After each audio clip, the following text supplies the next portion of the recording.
สบายดีพี่น้องวันนี้ก็มาพบมาพอกับซ่อง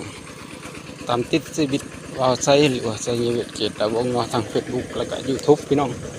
วันนี้เขาก็มาพบมาพอกันคือเขาพี่น้องเลยออกทงออกทาออกให้ออกหน้าคือเขามันนี่ก็ได้ออกมาเห็ดตอดเนาะตอดเห็ดโตงยังบ่ทันสำเร็จกันเถอะพี่น้องเลยสิได้เห็ดอีกเมื่อนี้เนาะคือสีสำเร็จเนาะเดี๋ยวเราจะไปถ่ายทำบรรยากาศ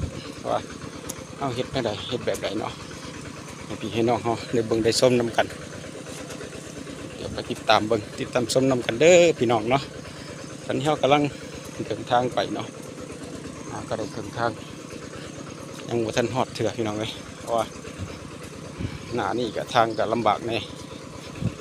ลำบากทางมันจะกันดานพี่น้องเลยเพราะว่าเป็นหน้าฝนพี่น้องเป็นหน้าฝนเนาะ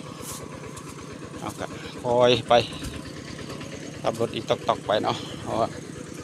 รถยังเกินบุมีซิดเลยพี่น้องเลยมีซิดสิไปได้เนาะ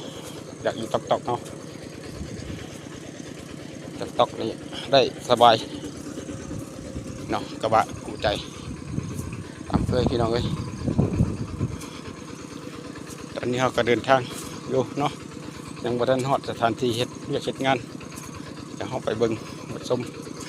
กันอีกเท่านึงมันก็ฮอดหม่องเฮ็ดเนาะว่าเฮ็ดแบบนี้งามบ่ตัวจังไดพี่น้องที่ชมกันก็มาได้เด้อเนาะจังไดก็ได้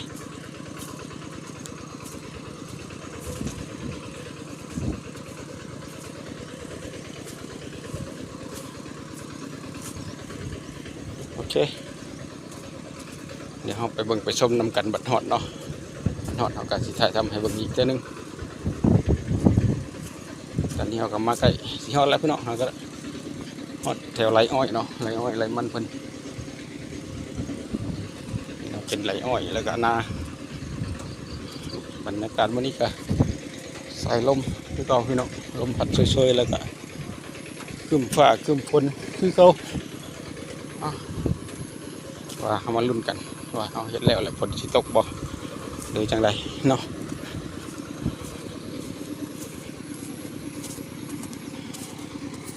อย่างนั้นเขาก็มาฮอดสถานที่เขาเป็นที่เรียบร้อยพี่น้องเนาะใกล้สิฮอดละ